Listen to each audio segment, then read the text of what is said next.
All right. All right. And good afternoon. Welcome, welcome, and hello. Welcome to the relationship series. We are going to start out today on a good foot. Hold on. Okay. Give me a thumbs up in the chat if you guys can hear and see me. Let me know. I'm going to make sure that I'm recording appropriately. Hold on just 1 second. Okay.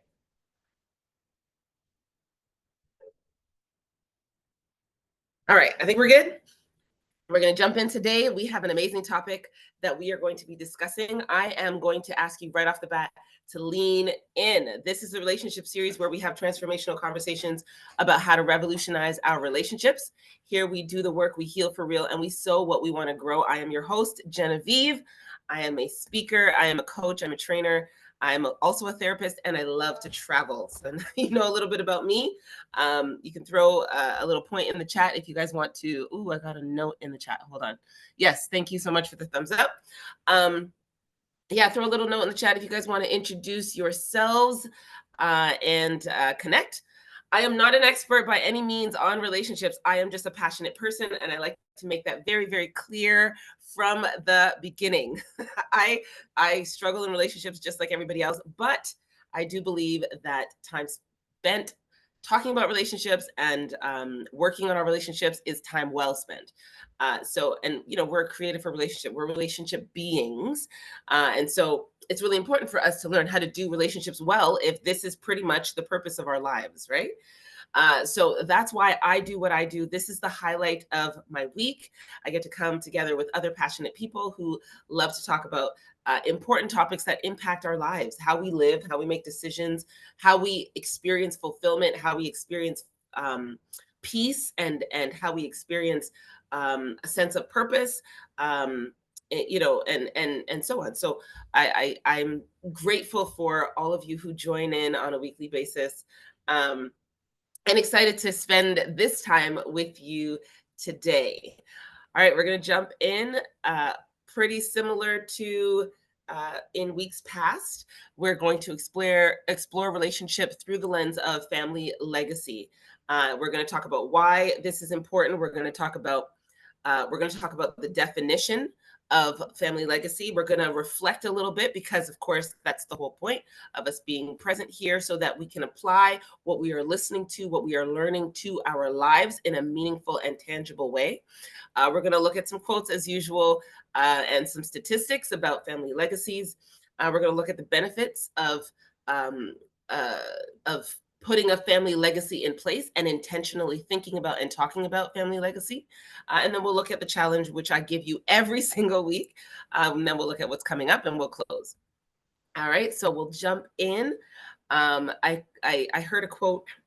This was a couple of days ago, or I think it was actually last week when we were talking about raising rich kids. It's not about what you leave your children, but about what you leave in them. It's not about what you leave your children, but about what you leave in them.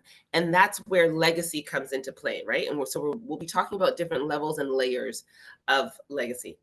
As I was doing my research, I actually found this photograph on it was a social media platform, and it was a young lady who was talking about the legacy that she was a part of, and that there were 5 generations alive, 5 generations living in her family, and she had learned from each generation, from her great grandmother, her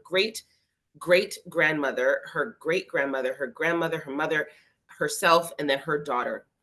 And so this is a photograph of them celebrating their 5 generations and the legacies that have been passed on, that have been reshaped, reimagined throughout their lifetime. And I thought such a fitting picture for us to take a look at. And I know not all of us have 5 generations strong in our family still alive, but the idea of having something passed on to us and us being able to pass on to others.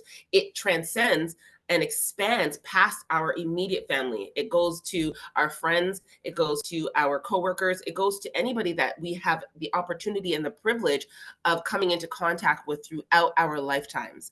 And so I love this photograph. And so this is part of why we are talking about this today. YOLO, for those of us who don't know, means you only live once. For people of faith, you may sort of start at the saying because we believe in eternal life and so on. But YOLO, as in you only live once on earth. We get one life to live. I used to watch the soap opera. We get one life to live, to do our darndest. And we are living to leave this world. At the end of the day, we all have to die at some point. We all have to transcend this space. I don't know where we go. I don't know, exactly what happens. I haven't died and come back. But I do know that here we get one chance to live. And so it's important to talk about how we live and how we decide to live based on our intentional thinking. And it's really, really important for us to think about it intentionally, right? To think about it with what's the word? With decision making in mind, right? Like, what are we going to do? How are we going to do this thing to the best of our ability? Um, and I think part of the reason why this topic hits home is because society doesn't teach us to live to die. Society teaches us to live, right? To live in the now, to live in the moment. It kind of promises us, kind of gives us false promises, right? Almost like death is not really a thing, that we won't ever die. And so we don't have to think about it at all.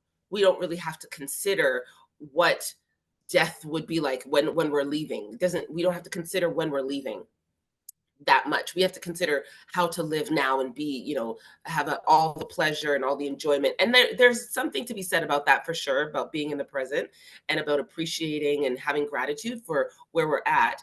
But our natural evolution as human beings, um, means that we're going to get to the place where we have to leave, where we have to transition out of this life. And the question is, how are we thinking about what we're leaving behind? Right? And how are we also interacting and engaging with what has been left behind for us? Right? So I think it's really important for us to think about that. I put history, her story and your story, right? So thinking about our stories in connection with other people, in connection with our loved ones, right? Are we sharing our experiences? Are we sharing our stories? Are we knowing others and being known? Right? Is there freedom and room to do that? Are we curious about the stories that have gone before us, that have brought us to where we are today? Are we forthcoming and open about our experiences, right? Shared experiences are what we're doing now, right? Having these kinds of conversations and these opportunities to come together means that we get to learn from each other, means that we get to grow from each other, right? This is a legacy in and of itself.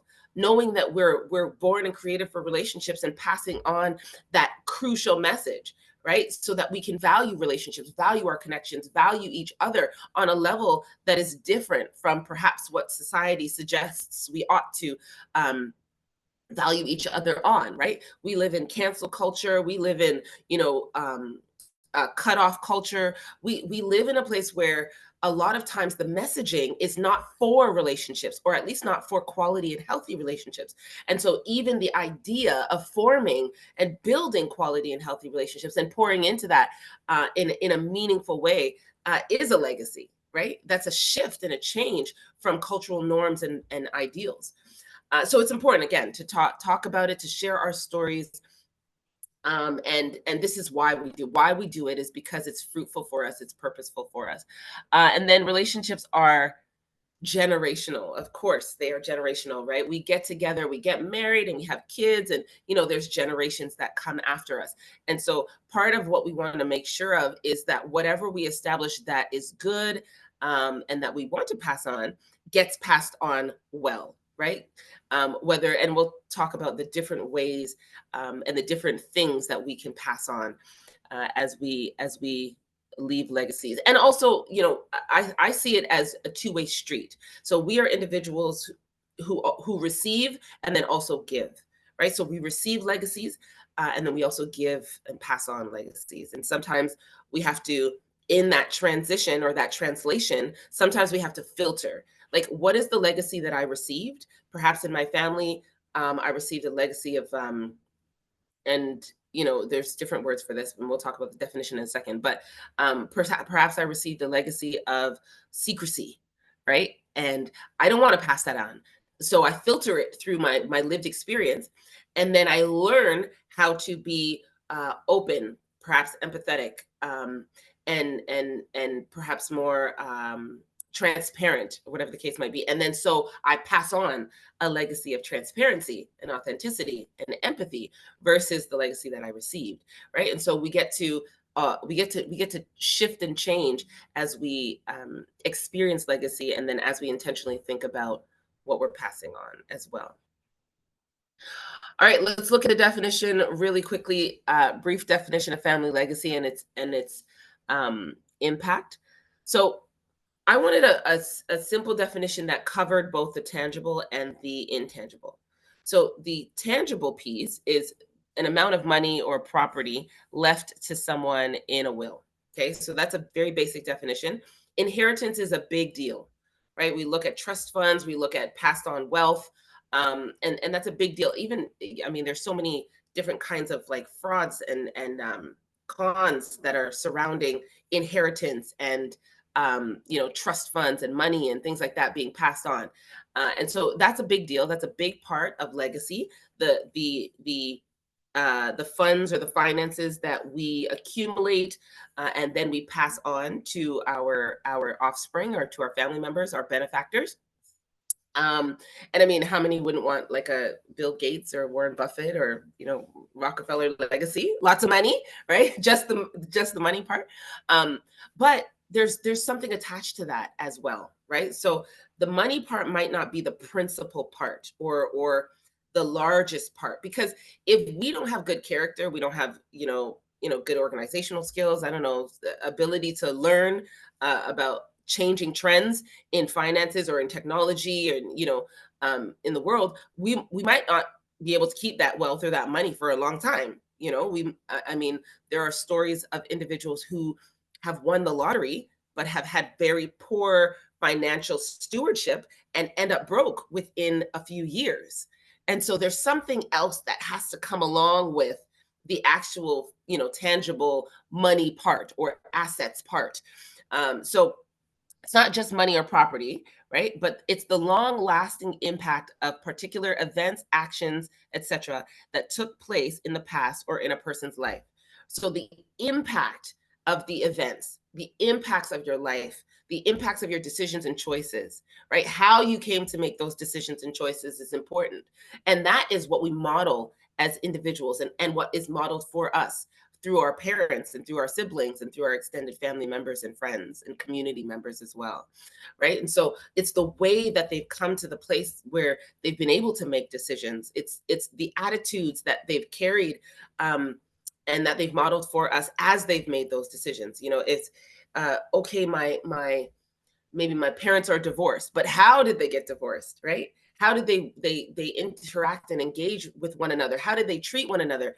How do they value one another throughout that divorce, right? And I think that's important for us to take a closer look at. I looked up the original word. It's legare, for legacy, and it literally means something that is passed on. It comes from the Latin verb to appoint, or to be like an ambassador of some sort. And I thought that was really interesting, because it's like literally a carrier, someone who brings like a last will and testament, somebody who carries a last will and testament, a message of somebody's last will and testament for how they want to be remembered and what they want to give to the next generation. And I thought that was really cool, like just the imagery of legacy being like a person, like an envoy, like a someone who is taking something on to the next group or the next generation. So something that is passed on in its very basic definition. Again, it can take many forms. It could be, our ethics, our values, our decisions. It could be money, and it could be our assets, and so on. Okay, so that's what we want to capture there in the definition. All right. Okay.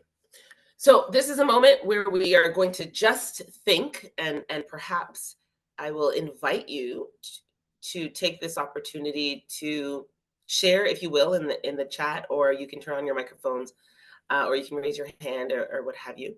But just reflecting, and these are my these are my key terms that I've decided. I mean, there are many key terms, of course, but my key terms that I chose was Muslim, Christian, West African, Caribbean, Canadian.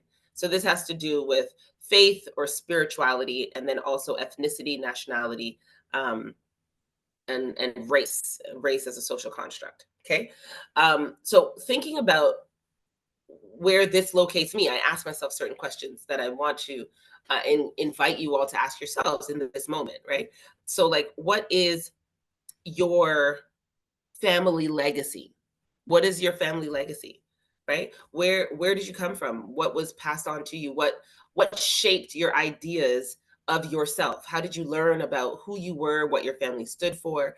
Um, and maybe even what is your individual legacy, right? So how have you taken your family legacy, what was told and taught to you, and how have you filtered that through your lived experience, and then formulated your individual legacy, right? What you want to be seen as, what you want to be known for, what you want to pass on.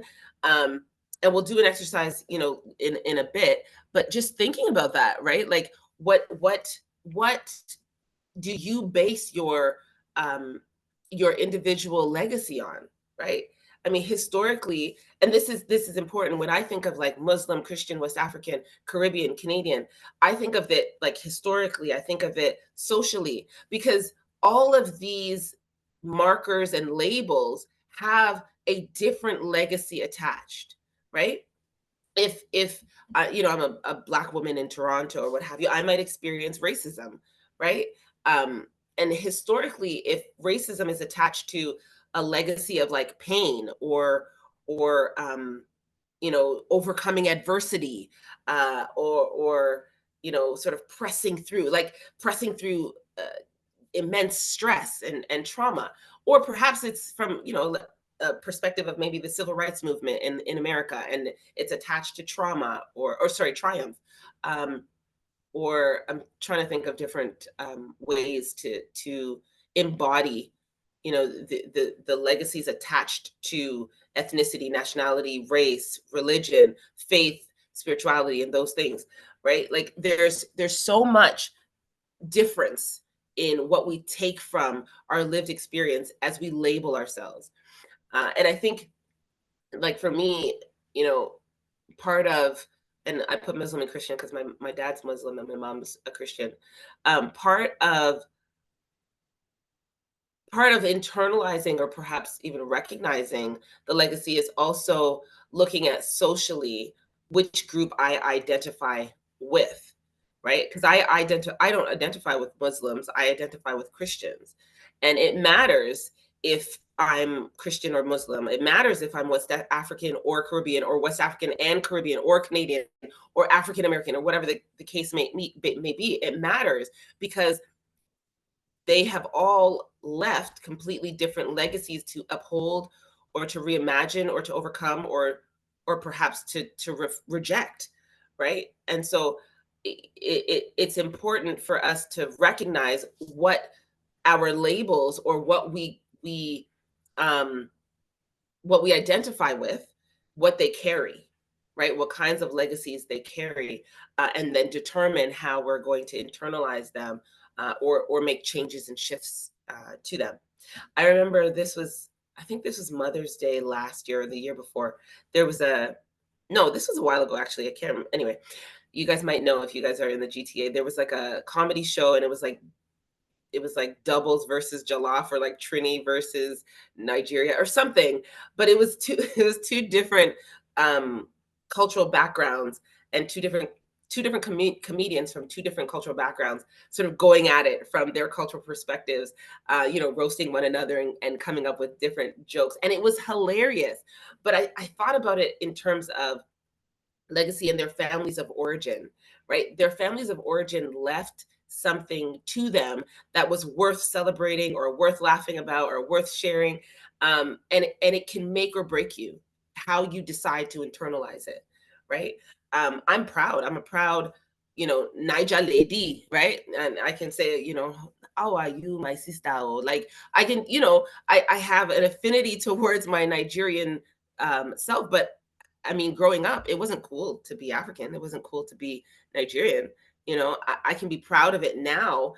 I'm riding, the wave. America has embraced Afro beats like never before, and I think uh, African artists their retainers like $1 million, which is unheard of. But it's because all of a sudden there's been a shift in the way that society accepts African peoples, right? This whole Back to Africa movement and all this kind of stuff. So now I can embrace how the legacy of surrounding African peoples in a Western Eurocentric world. uh, I can embrace how the legacy, I should say, has now changed, right? And I can benefit from that. But when I was a little Black girl, with cornrows in an all white school, well, an almost all white school, and I was embarrassed, right? The legacy that I had been given, that had been passed down to me, was embarrassing in that context. At home, proud African princess, sure, but in another context, it's it's responded to, let's say, or reacted to very differently. And so we have to sort of think about what we've been given, what's been passed down to us, and then how we embody that or internalize that in the world that we live in, right?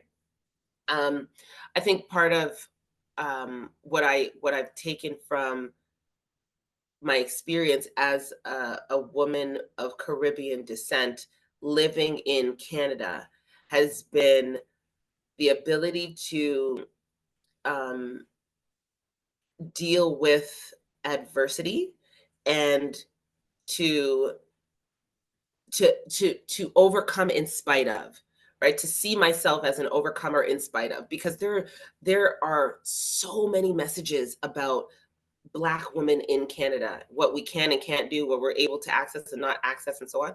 Um, that the mindset that we can carry at times can be very debilitating, very self defeating, very self sabotaging, especially in the context of like relationships and romantic relationships. And I remember I shared this is a while ago. Dr. Banks, he wrote a book called Is Marriage for White People, and identified Black women as the least married demographic or group of people in the world, right? And we're not talking about from a value standpoint, because Black women, obviously want to get married and have a value for marriage. We're not talking from an attraction standpoint, because Black women are very attractive and exotic and so on, uh, the world over. But we're talking about from a dynamic standpoint, and this is mindset, right? So the legacy that we've been left has to do with how we think about relationships, how we think about marriage, how we think about ourselves in a romantic context. And that is so important for shaping our decisions, and therefore the stats, right? So anyway, really, really, really interesting. Um, what are you guys thinking? I don't know. What's sort of your legacy? What has been your family legacy? What has been your individual legacy? What have you learned? What have you embodied? Um, I'd love for you to share or throw something in the chat, uh, if you guys are thinking about it.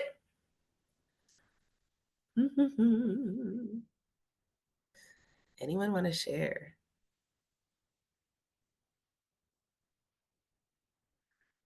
You guys are so quiet, so super quiet today. Okay, I'll continue. If you guys think of anything um that you want to share, for sure, throw it in the chat, and then we'll um let me see. Oh, hey Mish. Let me see. Family values. Sharing that family matters. Yes, absolutely. That is a very particular legacy. Sharing that Family Matters was like an actual show back in the day. I don't know if you guys remember Stephen Urkel. Stephen Urkel and Family Matters. That was actually one of my favorite shows. But sharing the idea that family is important.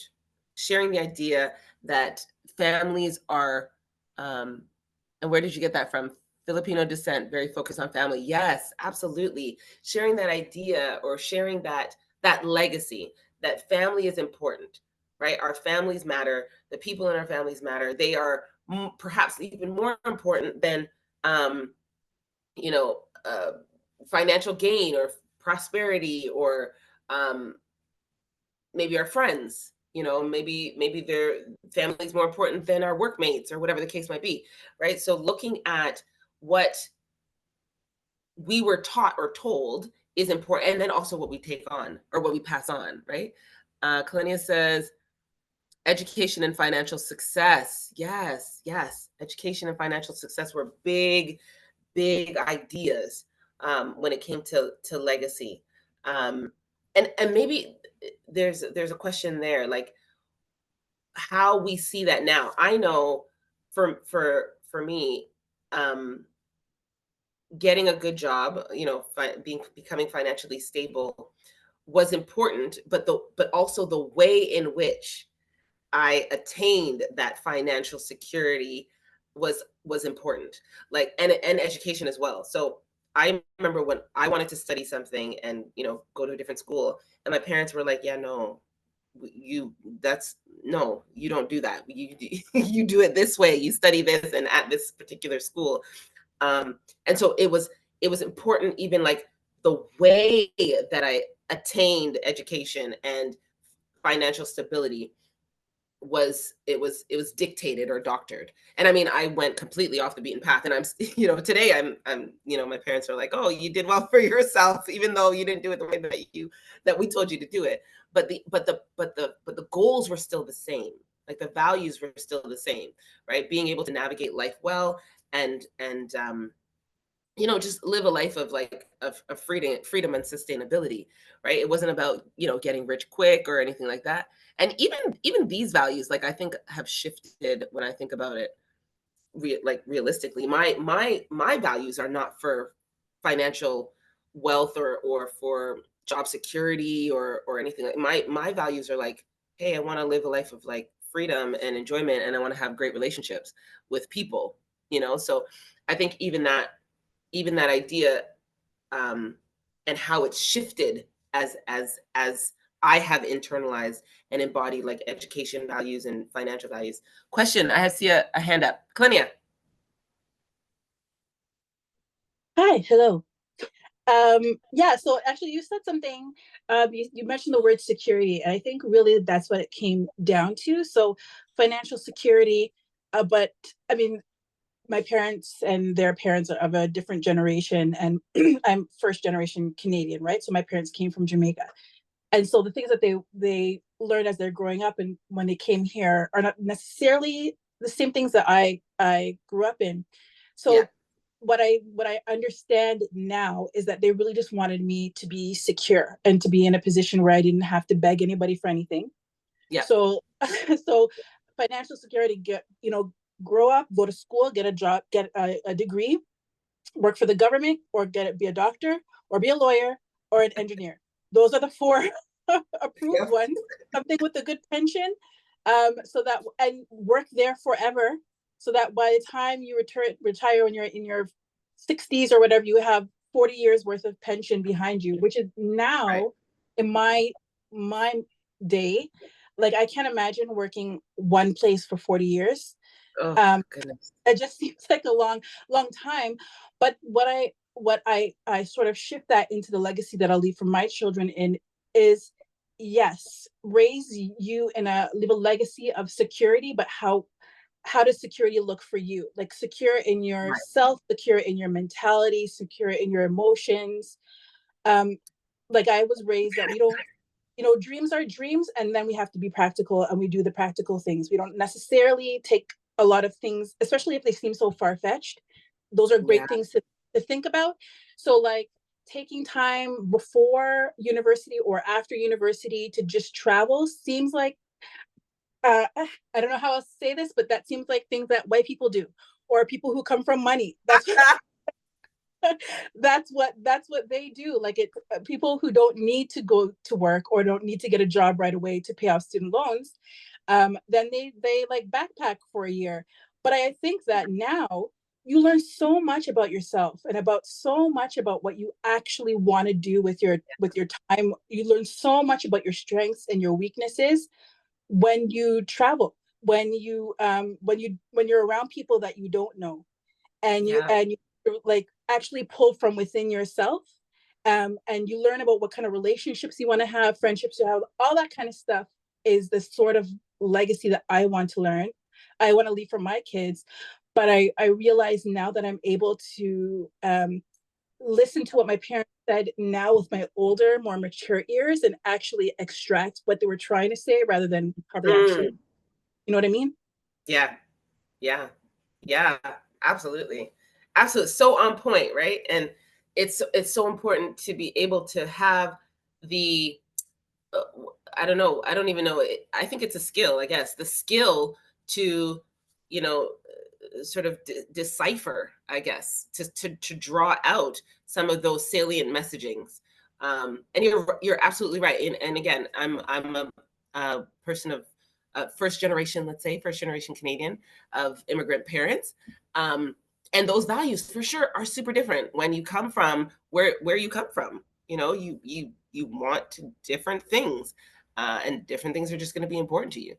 And so you're going to pass on what you know, right? You're going to pass on whatever you have, to your kids, and that's the idea of legacy in and of itself. Like sometimes the legacies are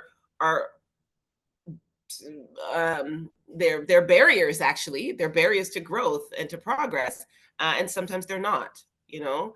And so we're either taking those legacies with us voluntarily, or we're smuggling them into our new experience of life, um, involuntarily. Michelle says, raising the next generation with the awareness of systems, and as a person of color, training kids to know how to navigate. Yes, to know how to navigate these systems. Absolutely. My goodness.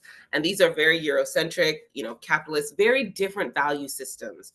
And even that idea is in and of itself a legacy. Like learning how to transform, learning how to change, learning how to adapt, learning how to adjust. And that means also being open, right? We have to be open to learning, to knowing, to seeing, to having these kinds of conversations, and then to doing things differently, right? And so there it's funny because there's notoriously, let's say, in our community, uh, uh, an overarching message of like, stay in your own little circle, your own backyard, you know, keep to yourself, don't tell anybody your business, and so on. That in and of itself can hinder our capacity, can hinder our ability, to learn and to grow, and you know, to be stretched, and then to develop new and different legacies to pass on, right? And so we can be stuck in a rock between a rock and a hard place at times. Did I skip a slide? Hold on just one second. No, I didn't. Okay. All right. I like to say we're not as independent or as self-made as we think we are. Okay. So generally speaking, we follow some kind of trend. And I have these photos up here because what I was doing is I was just researching, you know, for our conversation today, was looking at how often, and the statistics do speak to this, how often, um, our generations of families experience very similar and same things. Okay, so think about what your family was into. Think about their values, their interests. Think about how they spent their time and their money.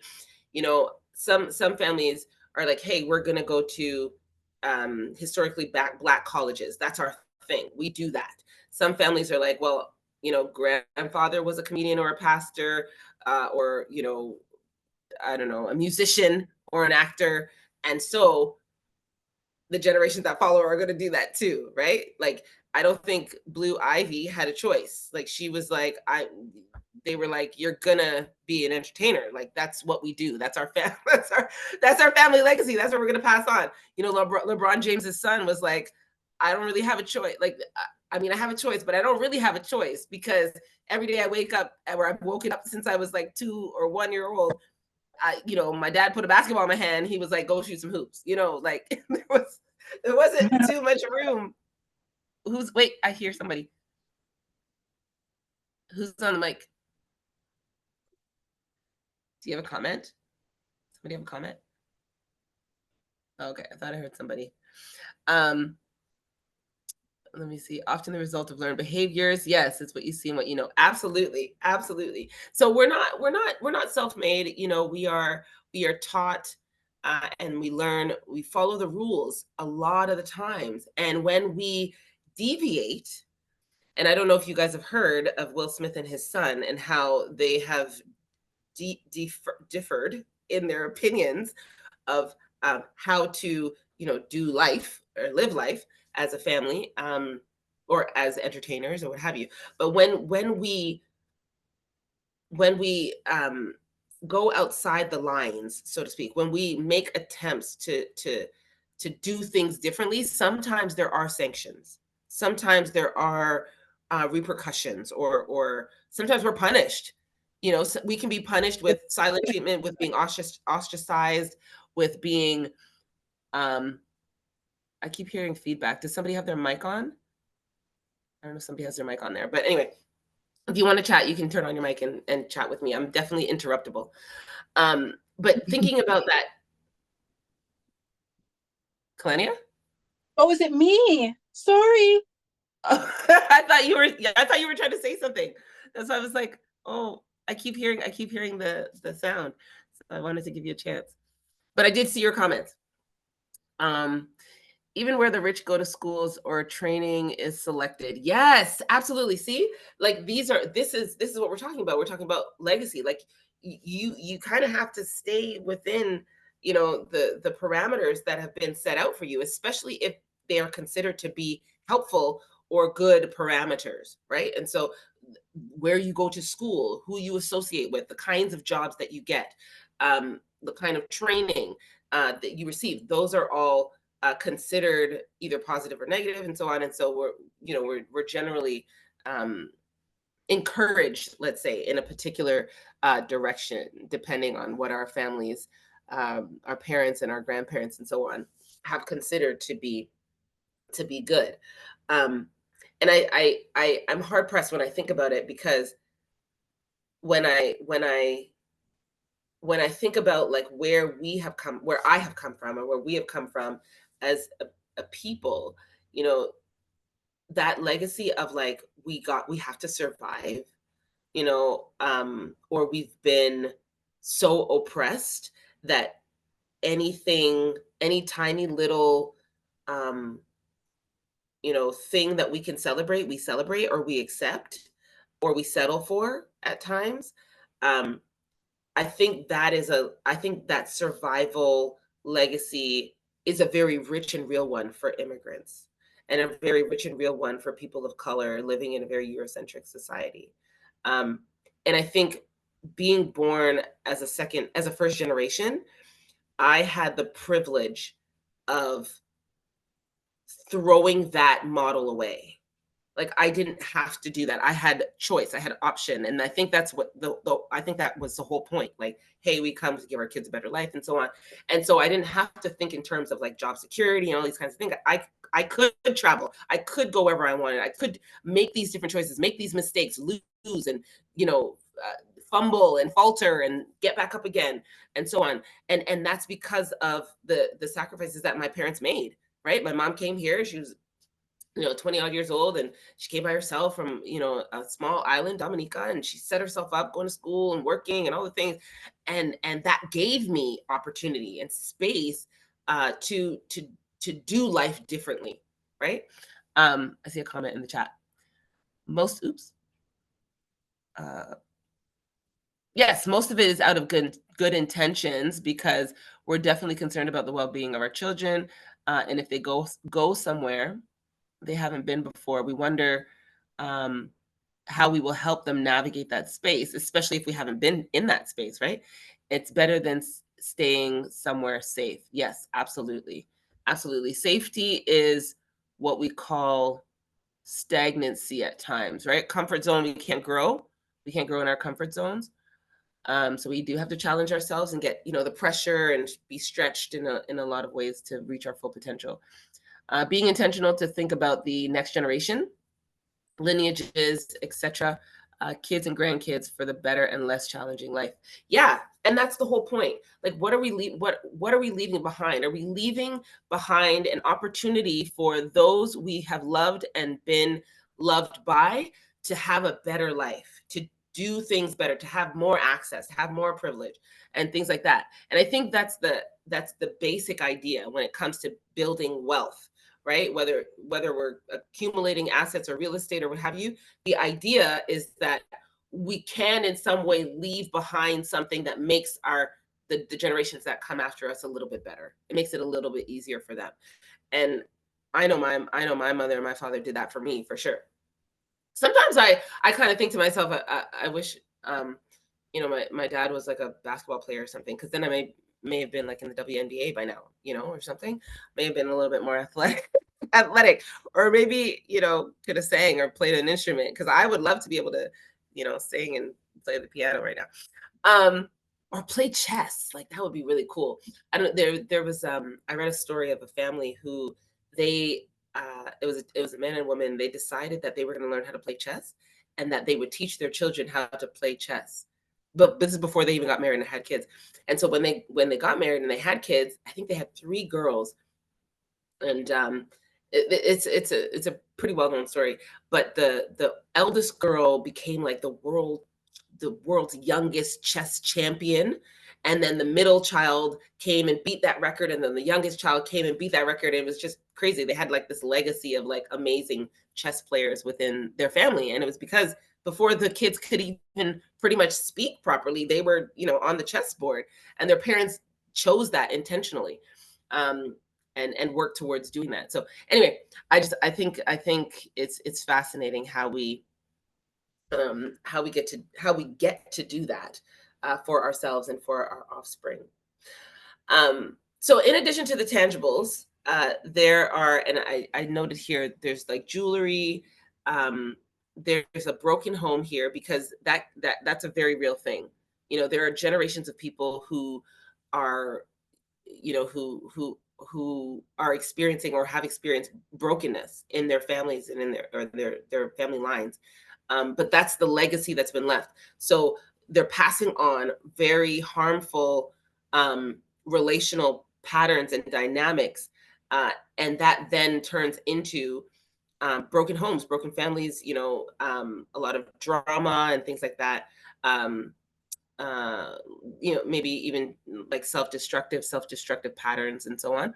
So that's a very real intangible that maybe we aren't intentional about, like that's not what we want, but that's what happens when we don't check ourselves, and when we're not thinking about what we're passing on and making decisions accordingly with our minds alert and conscious, right? So some of the intangibles, people that cook, soul food is a big thing.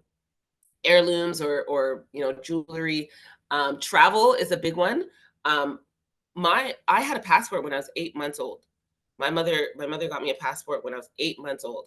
And I found it the other day. I was going through, and we'll talk about this in a second, but I was going through, just old documents and things like that. And I found this passport of me and my little bald head, didn't have no hair, a little clip on the front of my head, these fat cheeks, and these like wide eyes, like a little 8-month-old child with a passport. But I think that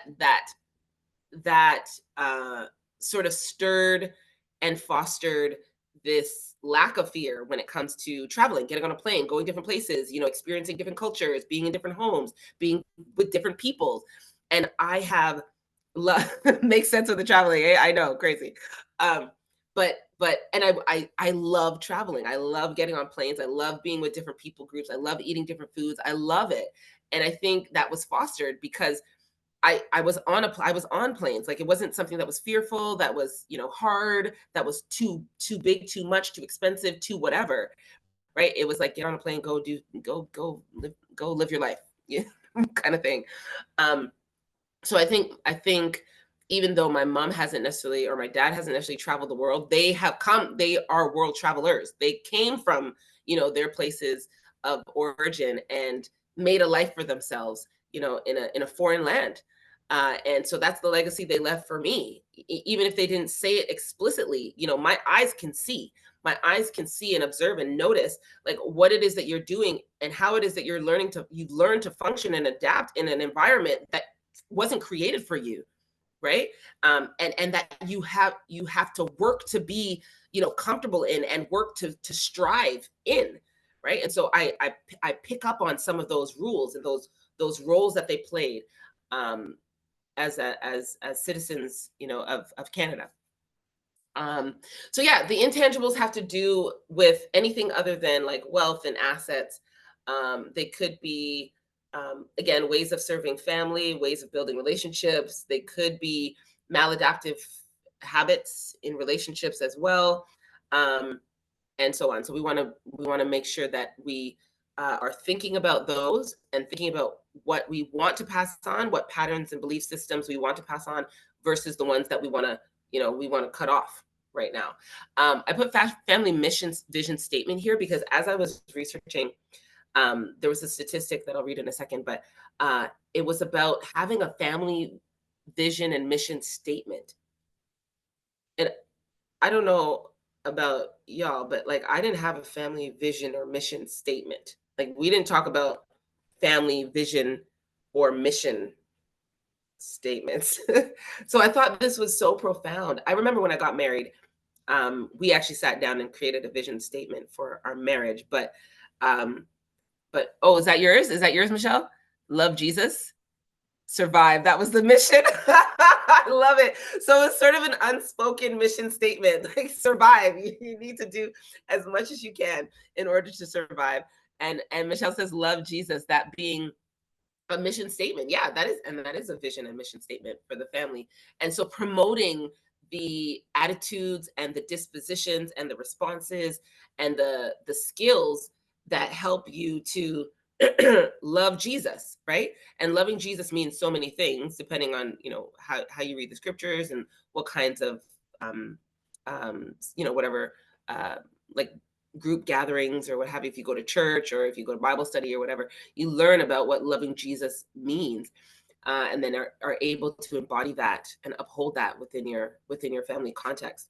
But yeah, I mean, I guess maybe I could think about the unspoken family mission and vision statement, or the indirect ones, which have to do with some of those unspoken rules that we learn to follow, and those beliefs that we internalize and accepted as truth. But in terms of a formalized one, yeah, definitely didn't have that conversation. And I think it's powerful for creating something that all the family members can be a part of, can be a part of facilitating, can be a part of spearheading, can be a part of actualizing, you know. And it's like, I'm known for, and my family this, and we do this. The Allows do this, or the Smiths do this, or whatever your family name is. We are known for such and such. And family names are actually really powerful. Like, if you say you're part of the Rockefeller family, like, your name holds a lot of clout, right?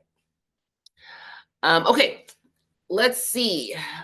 Some quotes that I thought were cool that I'd love to share with you guys very quickly.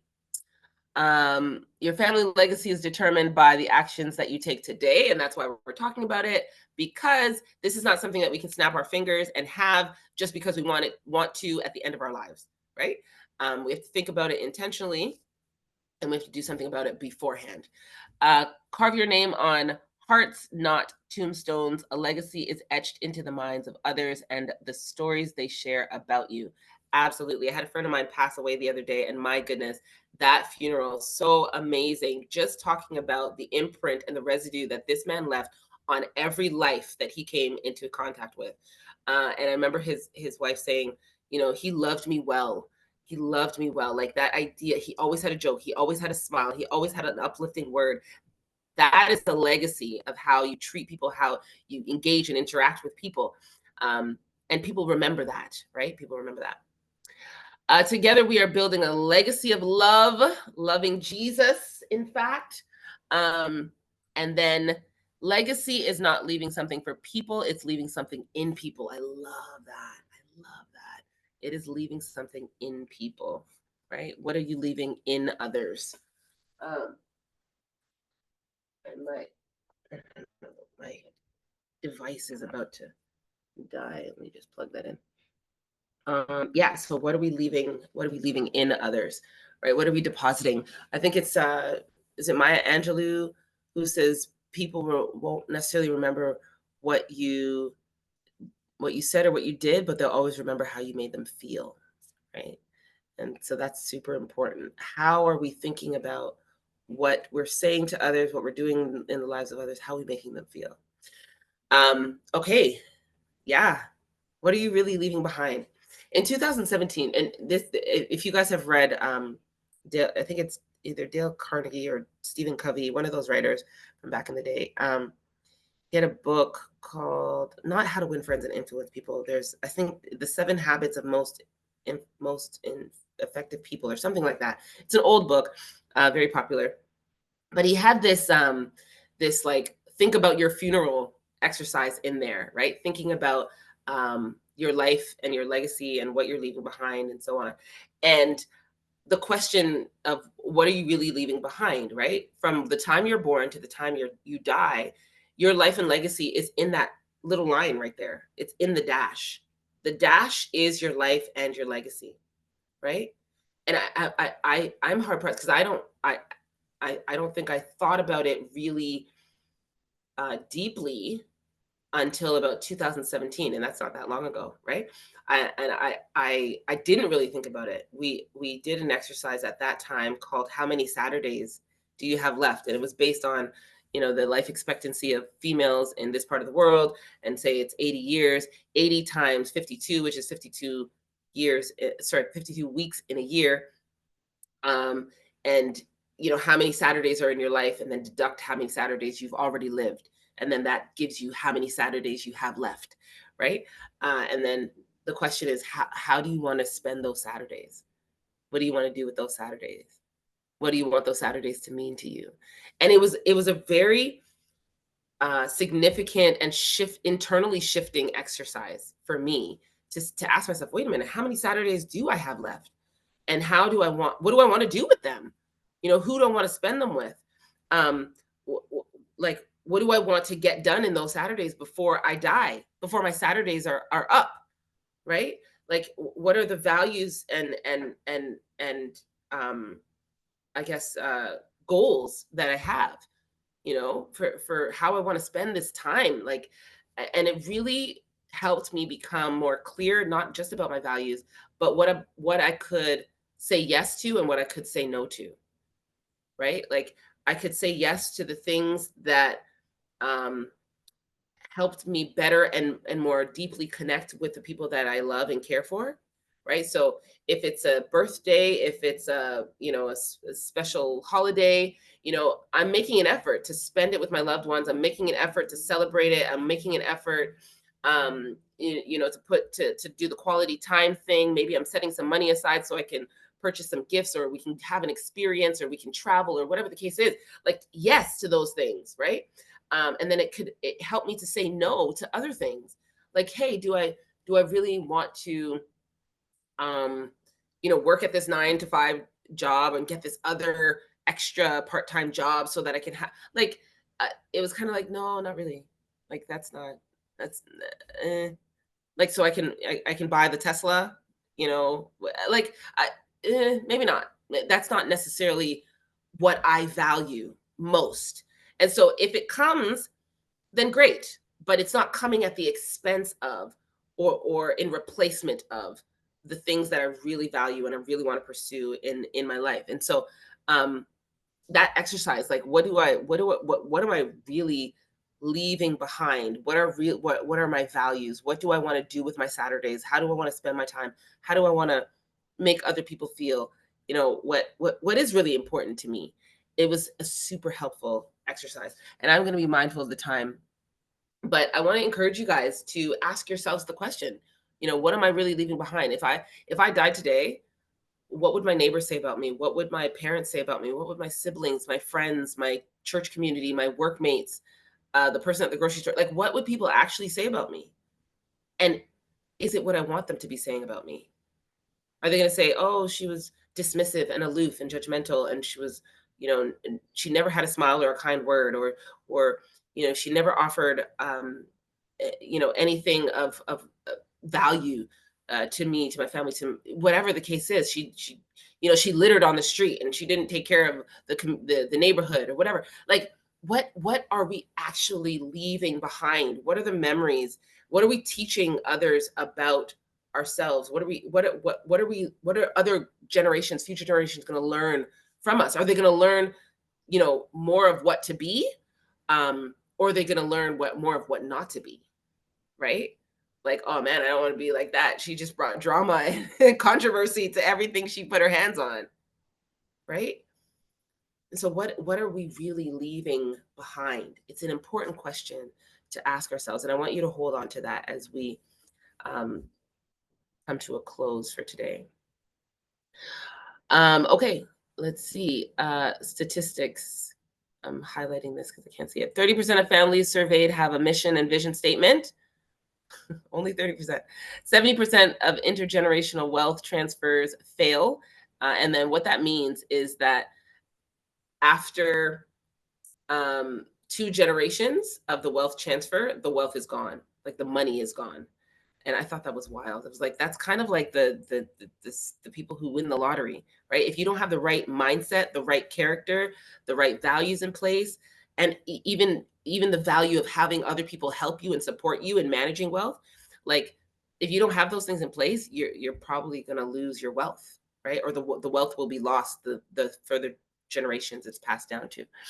And then 30% of financial failures can be linked to the lack of a shared mission, vision, and values. So if you don't have direction, stated, explicit, open, verbalized values and mission and vision, if that's not expressed and agreed upon within the family context, then it's likely that there will be, further financial failure within the family context, and there won't be an ability to keep what you guys have earned or built, whether it's, real estate, or whether it's property and land. And I know a lot of people in the tropics, and they have been given land. Let's say even in the West Indies, in the Caribbean, they've been given land.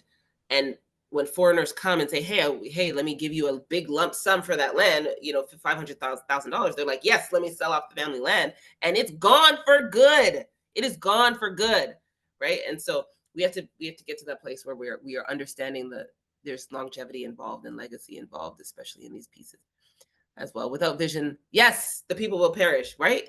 That's scripture. That's truth, fundamental truth. All right, let me be mindful of the time here. So areas to focus on as we start. I'm going to take 2 more minutes of your time, and then I'm going to let you guys go. So areas of focus to start, I just listed 3 things here, and then some categories. So 1, organize your stuff now. Last year, I think it was last year, the year before, my mom was like, hey, Jen, come through, let's do this, right? And she showed me, like, here's where all the things are and where the papers are, the paperwork, and the this and the that and the next thing. Organize your stuff now. Do it before it's too late. A lot of people, especially after their parents or their family members pass, they say the most difficult part is finding all the things, like the paperwork, the passwords, the insurance policies, the valuables, right? So organize your stuff now. Preserve your stories. Talk, please talk. Tell your stories. Tell your stories of hardship, your stories of triumph, your stories of challenge. Share them with your kids, with your family members. Share those stories. Come together, talk. We have cell phones now, smartphones. We can videotape, record the stories, pass on those stories so that those nuggets of learning and wisdom can be held on to, can be kept, and can be used and utilized, right, for for the benefit of future generations, right? We can learn from the mistakes of the past, and we can learn from the triumphs of the past as well. So share your stories, preserve your stories, share your stories, and then live life well. I think it's Les Brown who says your greatest marketing is to be good. To be good at whatever you do. That's your greatest marketing. People are going to talk about it if you're doing something good, right? And so live your life well. If you're living life on a level that other people can see and be inspired by and learn from, and speak well of, then yeah, you're doing it, right? And if you're not, well, here we are. Here we are. There's time. There's still time left to make some shifts and to make some changes. And these are some really, just some, I guess, overarching areas where we can start with our finances, with our human resources, with our families, with our structural sort of connections, or the way we structure our lives, society, right? What are we doing in society? Our spiritual legacies, and then if there's any others that I haven't said, you guys can share them with me. Knowledge is power. Knowledge, that's a good one. Thank you, Janet, as well, right? And so we can transfer and leave legacy in all of these areas. And knowledge is a big one. I didn't put that one on the list. And then, of course, what is the result? We have revolutionary relationships, right? With ourselves, with each other, with our generations to come, with the future, and then also with death, because we won't necessarily be so regretful. Like, oh my gosh, I should have done this and should have done that and should. No, let's make decisions and shifts and changes now so we can do the things that we would perhaps potentially regret in our dying days. Okay, so do the work, heal for real, sow what you want to grow, and we'll have revolutionary relationships. I always have, or I sometimes have a book. Family Ties That Bind is a really good book. It's a self-help guide to change through family of origin therapy. I use this with my clients, but I actually love it. I've used it with myself, just to get a greater understanding or knowledge, as Janet says, about some of the legacies that have hijacked my progress or my ability to live the life I want to live, and then have also taught me about things that I can build and learn to be able to pass on a better legacy to my own children. Having conversations about documents, policies, etc., with loved ones before they are ill and unable is a gift. Yes, absolutely, Rhonda. Absolutely. This is so super key. Okay, so if you have loved ones who are elderly and so on, encourage them and ask the questions. Hey, is there a way that we can get together? We can talk. Let's organize life and documents. Let's organize. Do you have a will? Do you have a will? So many of us, I think it's like 70% of our community don't have wills. Like, let's get wills. Let's get our beneficiaries on our insurance policies. Let's get insurance policy. Let's do these kinds of things. Okay, I encourage us. All right, I encourage us to act. So I don't know, maybe something has piqued your interest or something has resonated with you today. Apply it to your life, change something about your life, teach it to somebody else, and decide on one thing that you're going to do differently this week. Okay, even if it's just calling up, maybe a loved one and saying, hey, can we organize all your passwords to all your devices or what have you, lest perchance something happens. Or can we organize, put all your jewelry, your expensive jewelry in a lockbox somewhere or whatever, right? Or the paintings, whatever the case is. Looking at leaving and preserving both tangible and intangible legacy. Okay. All right, you guys know where to get the replays of our conversations. The YouTube channel will be launched shortly. Mentiverse app downloadable on Apple and Google. Next week, we are going to continue our transformational conversations, and we are in our family series of the relationship series, talking about all the things that significantly impact our family relationships. Sorry. Next week, we're going to be talking about family holidays. We talked about family vacations, which is different than family holidays. Holidays have a special, very, very special nuance to them. And so we're going to talk about how family holidays can trip us up or can help us out in terms of building and fostering revolutionary relationships. So we're going to talk about it. Come and join us next Thursday at 12 noon. If you have any questions or feedback, I am always available. You can email me, you can text me, you can send me a message on IG, on FB, on any of the socials or what have you. I'm here for you. And I appreciate your feedback and your input. Thank you guys so much again for being present here today. I'm going to let you guys go and have an amazing rest of the day and rest of the week. and continue to have revolutionary relationships. All right, y'all. Have a good one. We'll see you next week.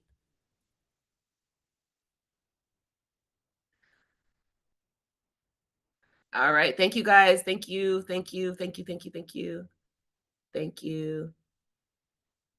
All right. Bye, guys.